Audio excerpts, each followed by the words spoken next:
Hey, hey, hey, welcome to Story Time with Shari. Hey guys, happy Monday to you. Deep breath. Oh my God, it's the start of another week, but feels like the continuation of a weekend, right? I am Shari Alyse, and that is Ollie the owl. He just hangs about, stalking over our shoulders, just sitting there judging. But we just let him judge because, you know, he just hasn't awakened just yet. So just let him be, accept him, send him some love. My name is Shari Alyse. I'm the kooky girl here with you Monday through Friday at 11 a.m. Eastern, 8 a.m. Pacific. I am a best-selling author of the book, Love Yourself Happy. I'm also a joy and self-love coach and a motivational speaker. If you are watching with me right this very moment, be sure to say hello in the comments. If you are brand new to Storytime with Shari, I'm sorry. You may want to go grab a cocktail. It might be earlier time, but that's okay. I've got mine. Today, we are sipping on gin and juice. Or just a 4-shot latte, but whatever. I don't judge either. He might, but grab your favorite cup of something. If you're new, make sure that you write that in the comments so we can all welcome you to the Storytime with Shari community. And if you are one of our regulars, would you say hello to me already? You guys know how much I hate just sitting here like, there's nobody with me. Weekend. I want to know about yours. I want to know a bright spot in your day. I want to know how you're doing. And one of them, oh, here they come in. Hey, Belinda. Oh, God, yes. Yes, I love you guys. Guys, I'm already going to cry. I'm feeling really tired today. Every day, not every day, but a lot of days I wake up and I go, no, I'm not going to do story time. And I know that I say this with you because I'm going through the same journey you all are with the rest of the world and everything that's happening. It's like very up and down.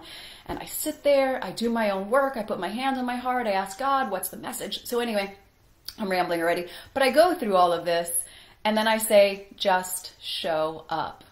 And then I look at the hellos and the familiar faces and the beautiful love, and I know why I'm here, because you guys are saving me through this.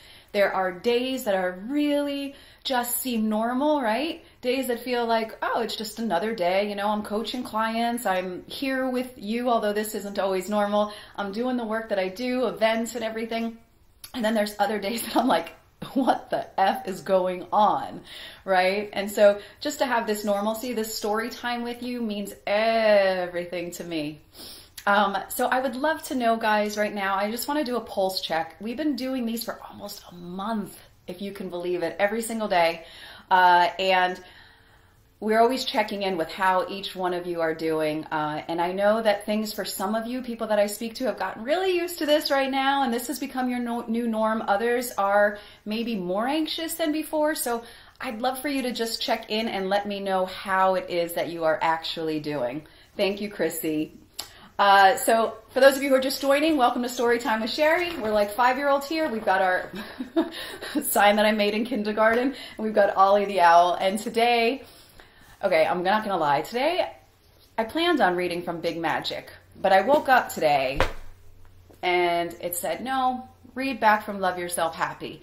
For those of you who showed up for Big Magic, I'm going to apologize greatly. We're going to get back to it tomorrow, but there's something in here, a chapter in here that I feel like for somebody out there, one of you needs to be read. So we'll get to that in just a minute. Hey, Danielle. Oh my God, all these. Hi, Kelly. Hi, Yvette. What is story time? Oh, well, you're welcome. Storytime with Shari is where we've been reading together. Right when COVID happened, I felt this desire and this need to want to reach out to all of you. I felt like we needed some sort of comfort, some sort of joy, some sort of normalcy, although I'm anything but normal. And so I decided to start reading to you, and this reading has turned into just a whole shtick of different things. I wear a different wig every day. We've got a different cocktail of choice every day. And then after our reading, we discuss something that I find is an important topic to chat about. Hey, Diego, nice to join me. Mary, hello, welcome everybody. Thanks, guys, for joining. So I'm going to read from this in just a minute, but before we do that, I want to tell you about 2 things that are happening, and then we're going to dive into this. A week from today, remember I told you guys that I'm going to be starting that series of interviewing everyday heroes. Monday, May 4th at 12 Eastern, 9 a.m. Pacific, I'm going to be interviewing Serena V. He has, I don't want to give away too much about him. Let's just say that he's a writer that doesn't write and a speaker that doesn't speak. So just going to say that. So mark your calendars for that. And then May 12th and 13th, I'm going to be in the Passion Summit. It was originally scheduled for Chicago, but obviously we're not traveling anywhere, so it's virtual. So I'm going to put all the information in there. All right, we're going to get ready to read, but what I invite you to do right now, hey guys, welcome. Thank you, Diego. I appreciate that. So what I invite you guys to do right now with me is to close your eyes if that feels good for you, because it's really important. I know for myself that my energy could be all over the place, and I know that being invited to this moment, number one, thank you for showing up for you, not for me, not for Ollie, although he thinks it's all about him, but for showing up for you, for gifting yourself this time right now to comfort yourself in some way, whether that's through laughter or whether it's through some inspiring thing that comes out of a book, something that is said, just this moment for you. So I invite you to place your hands on your heart and to just say thank you for showing up. I love you, and I'm here for you no matter what. Feel your butt on the seat or wherever, or if you're laying on the floor or whatever, just feel some physical part of your body touching something, against the chair, against a bed, against a couch. This will bring you right into this present moment. Get you out of your head and just here with me to listen to this crazy girl. Take a couple of deep breaths. Exhale any extra shit you're holding on to. Release whatever just does not feel good, feels icky in your body. Don't judge it. Don't say, I wish it wasn't there. Just let it go. One more deep breath in and let go. And then I invite you, you can open your eyes if it feels good, to shake your hands out with me. I know, Ollie's creeping over my shoulder. And let's just settle in, let that energy out of our bodies. Did that feel good? Hey guys, for those of you, hey Drew, nice to see you. Don't worry, no apologies necessary. I was almost absent for today. So I'm going to read from the one chapter that I felt really inspired to read today. If you've not read this book, I mean, it should make sense anyway, because I don't write in order anyway. So, but I think that there's something in here that somebody needs to hear. So we're going to read this, and then afterwards we're going to talk about today's topic, which is about dancing with discomfort. I know, for the brave and the courageous. So right now, it's smart girl time. Let's dive in. So this is one of the last chapters of the book, Love Yourself Happy, A Journey Back to You, which I wrote last year. And for those of you who don't know what it's about, it's one woman's journey, mine, with sexual abuse, growing up in a broken home, unhealthy relationship with others, her body and herself. Through broken hearts, wild nights of partying, spirituality lost and found, and a 3-month whirlwind solo trip to Italy, you get to sit shotgun on my road trip as we take off into the world of hopes of forgetting her past, only to come face to face with the one person I was running from all along, myself. So here's the end of the book, or one of it. Thank you, Samantha. It's interesting the things that have to happen in our lives that finally make us follow through on a lifelong dream or goal. One only hopes that our own strong desire for it will be enough to bring us to this point, but that isn't always the case. If you're anything like me, it's usually something that has come and knocked you on your ass and finally made you take action. This can come in the form of a divorce, getting cheated on, a major illness, losing your job, and really any other unexpected, devastating blow. For me, it was a breakup. I had been dating this new guy, John, for a few years, on and off, a long-distance relationship, and we had finally made a big decision and commitment that he was going to move from New York to LA for us to be together. Now, for us to have gotten to this point was a huge deal. I mean, I had to go through my own shit to realize that I was deserving of the love he was laying on me, and it took me quite a few years to finally let down those walls I had built up since my earlier heartbreak. He always said that the 2x4 he had been hitting me over the head with finally wore me down. He was right. I had given my heart over and said yes to a full-time relationship, and a full-time, filled-up heart. I told my roommate that he and I were going to move in together, and so she began to look for her own place. All was in motion and things were going swimmingly until he decided that it was all a bit too scary for him and he just wasn't ready. Record scratch. Excuse my language, but what the fuck?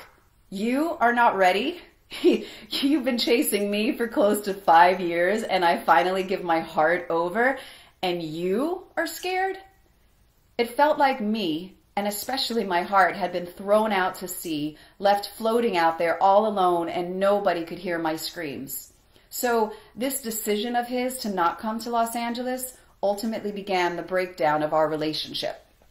Other things came up too, his fears about me, my intention towards him, etc. It was truly a shit show. We called it quits. Now, when something this big happens to us, we're left with two choices. Either we sit in our misery, or we get our asses up and go do something crazy. And considering that you're on this road trip with me, my crazy showed up as deciding to take off to Italy by myself for the entire summer. There's nothing quite like mending a broken heart by going off to another country that just happens to have the hottest men in the world. Okay, that's not 100% true. I honestly had no interest in the hot men at that moment, but I reserve the right to change my mind. I only had my eyes set on writing the book I'd been dreaming about, sitting on sidewalk cafes, drinking my doppio espressos. I still can't do the accent even after all these years. Sipping wine and devouring salami, cheese, and fresh baguettes all day in any order.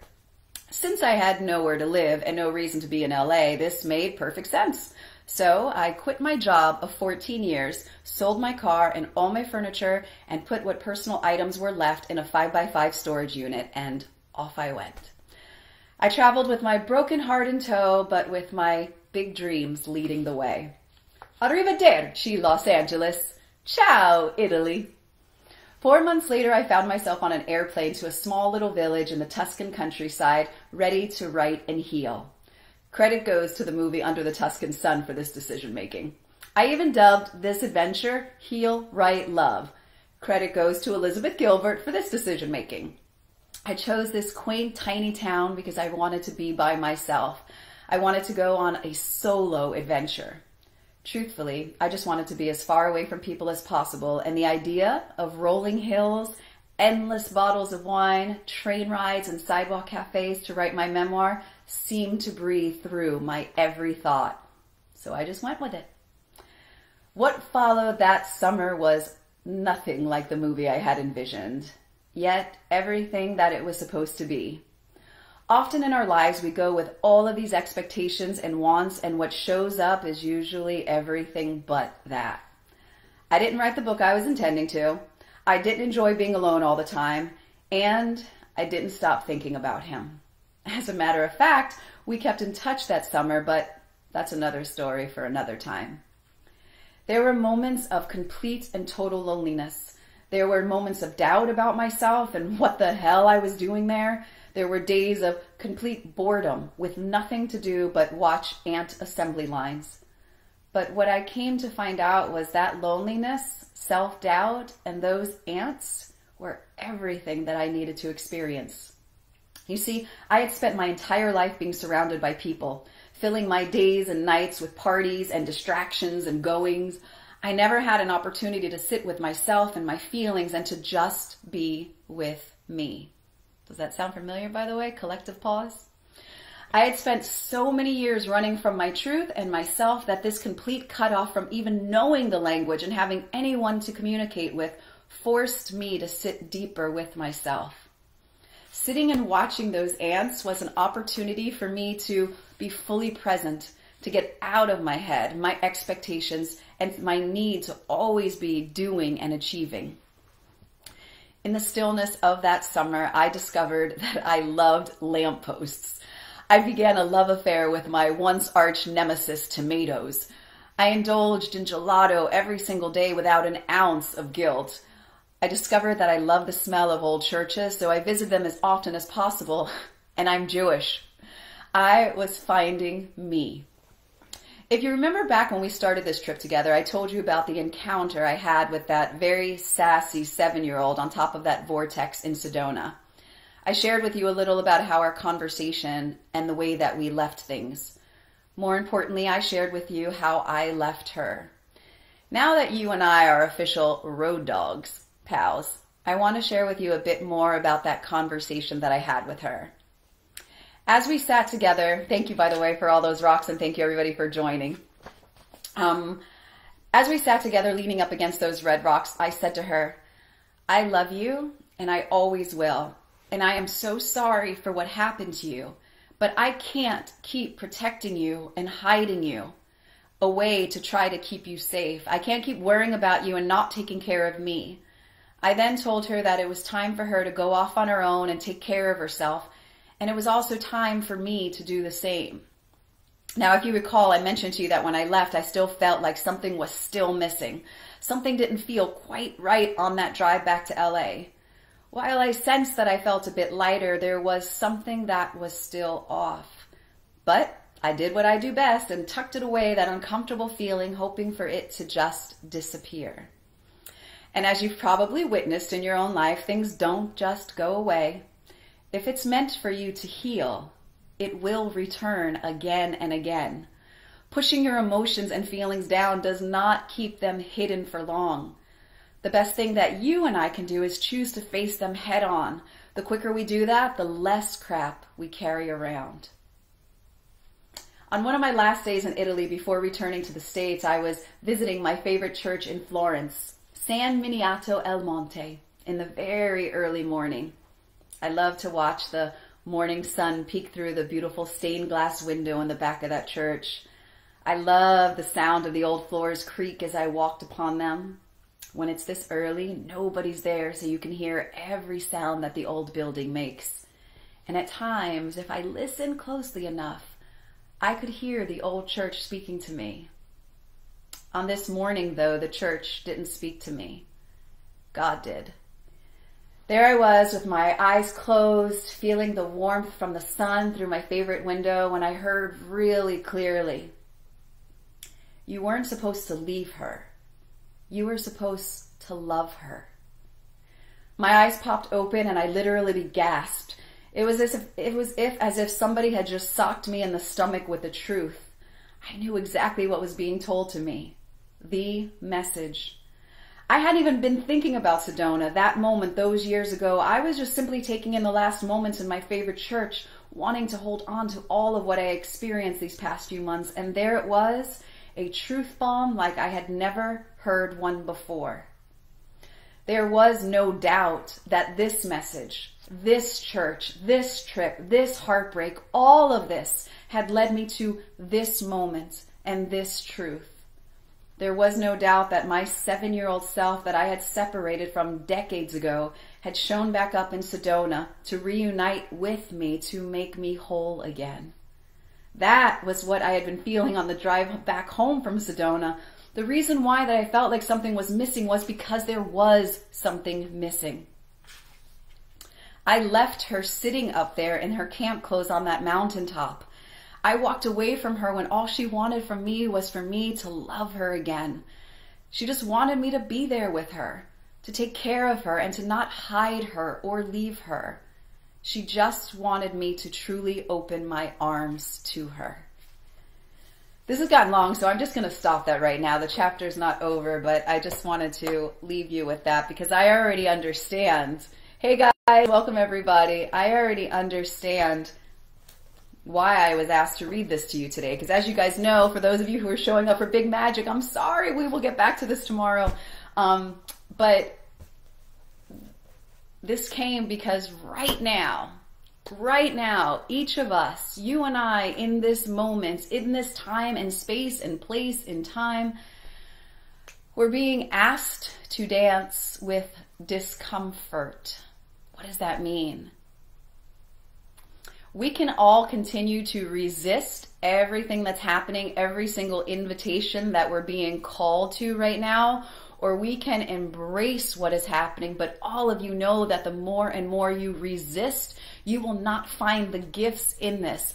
And I know I'm not like, this rose-colored glasses. I know that this shit is hard.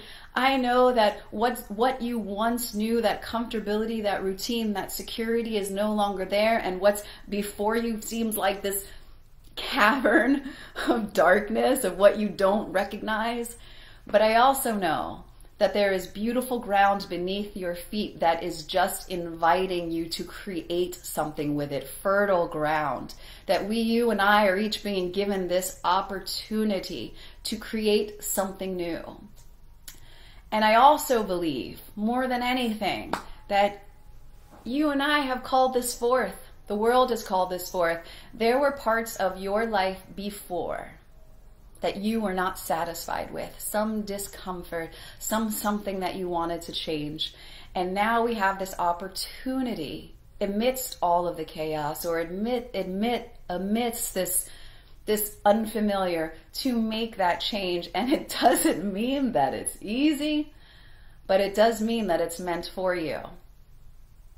So when you look at this time and you go back to this point in your life, what will you have wanted to create? How will you come out the other side? Will you be a victim to this, or will you be a victor?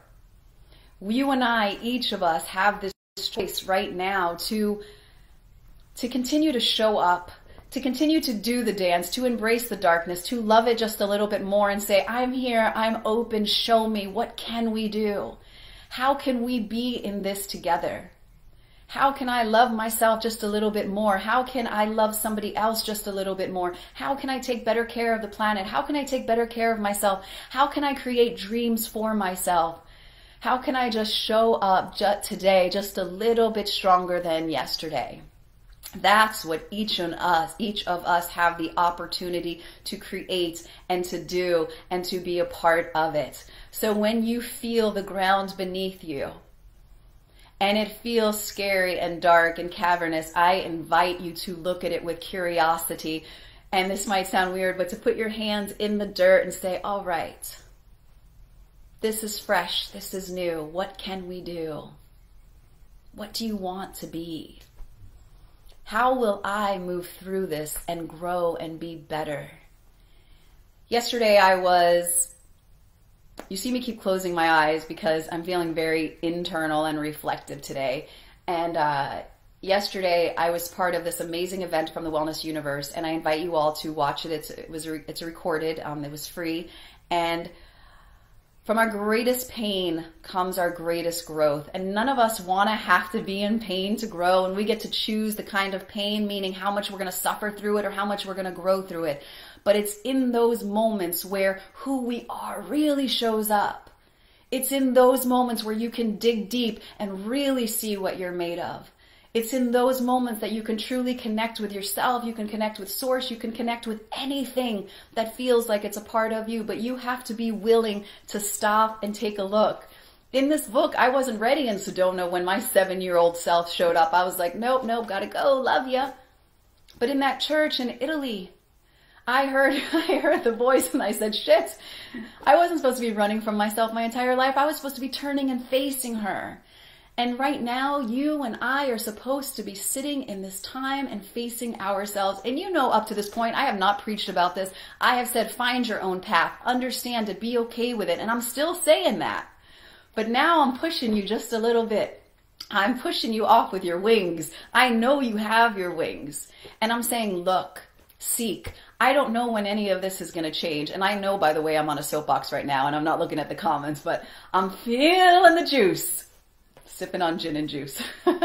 But I know why you're being called. I know why we're all being called. And we each individually will find out our own answer, but there is this common thread, and that is about reconnecting back to you, seeing who you are, and then walking out into this world as the whole magnificent, joyful, compassionate, kind, beautiful, perfect being that you are. So I invite you to do this dance, to put your arms out and say, all right, discomfort, let's do this. Because the more and more you choose to dance with it, the more and more it is less discomfort. The more and more it becomes comfortable. And the more and more you start to recognize those little sparks and that light. And you go, that is what I wanted. That is it. There it is. This is what I've been praying for. This is it. And so you see that light and you grasp onto it, you see the hope and you hold onto it for dear life and you just allow it and trust it and go with it. Are you brave enough? Ollie thinks I am, and so I'm just sitting here doing what I'm being called to do, which is story time with you and whatever else I'm doing, and I don't know what the next moment will bring. I don't know when my next dollar is going to arrive for me. I don't know what my fiance will feel tomorrow. Just yesterday again, he said, well, I don't want to give too much, but he was emotional yesterday. And his feelings, something that he's not normally in touch with, he's becoming more and more in touch with them. And so how will you grow? How will you dance? Will you guys do the cha-cha-cha with me? All right. Sorry, guys. I'm so sorry that I have not seen. Hi, Chris. I am so sorry that I did not see these messages. Usually you guys know I'm right in here and in touch with you, but I just got called to love you and share that message with you. If you found any of this, the tiniest bit inspiring or something made you smile, please hit share on this. We're being called, I'm going to say one last thing. Well, it's probably not the last thing, but we're being called to live in a kinder world, to live in a more compassionate world. And as hard as it is, because I get frustrated with people too, I'm never going to be able to control what somebody else is doing. The only person that I can show up for and continue to look at is myself. And so it is my daily work to try to not judge, to try to understand. And so I invite you to share this so somebody can connect with themselves a little bit more, because I know that in that connection, what you and I will each find is that kindness, is that compassion, is that love, and is that joy. And when we each can find it in ourselves, that is how we express it in the world. So, hi, beautiful Lisa. Hey, Lillian, nice to see you. Hello, Elena, in Italia. I don't know if you were here. I just read about my trip in Italy a little bit. So remember, you can't see the gift in that in which you resist. So stop resisting, do the dance, be willing to see. And now, as always, it is time for our hug. For those of you who are brand new to Storytime with Shari, we end every single day with this because it is so important that you show up for you. And I don't care who hugs you in your life. They're not going to be there at every second for you. So it is time to take back your life and take responsibility in your own hands and to literally take you into your own hands. So whatever your dominant hand is, I want you to take your dominant hand and I want you to place it right under your armpit on the other side. Then you're going to take your leftover hand and you're going to place it right on top of your shoulder. And then I invite you to take your head and to gently rest that on top of your hand. Close your eyes if that feels good. And just give yourself a squeeze. Give yourself some love. Just give yourself what I know you need, even if you're one that's like, this is weird or I'm not into this. I promise you, at some point you will remember this and you'll say, Shari was right. And I want you to do is I want you to squeeze the living love out of yourself. I need it. You need it. We all need it. Give yourself some good old you loving. Thanks so much, guys, for joining me today with Storytime. It is always awesome. Denise says that I've gotten her to do that hug. Mary, I'm glad that you found me too. And thank you for sharing. And again, next Monday, I'm going to keep telling you guys all week long. So I'll be here tomorrow, but join me for Serena V. I'm going to be interviewing him on my new series. And then sign up for the Passion Summit, May 12th and 13th. I'm going to be speaking about igniting your you, living a joy-fueled life. And if you need anything, not just from me, I am a coach. But if you need professional help or if you need someone to talk to, you want to hire a coach, you don't want to hire a coach, just make sure that you are getting support from somebody. Make sure that you're showing up for you and make sure that you're asking for what it is that you need. And if you're interested in grabbing this book, you can grab it on Amazon. I still have it for $1.99 for the digital and $14.99 for the paperback. I love you all so much. Take good care, and I hope to see you dancing on that dance floor. Thanks for joining me today, and thank you for filling my heart. I love you so much. And definitely reach out to me if you are looking for some one-on-one guidance. Love you all. Bye, guys. I love you too, Chrissy.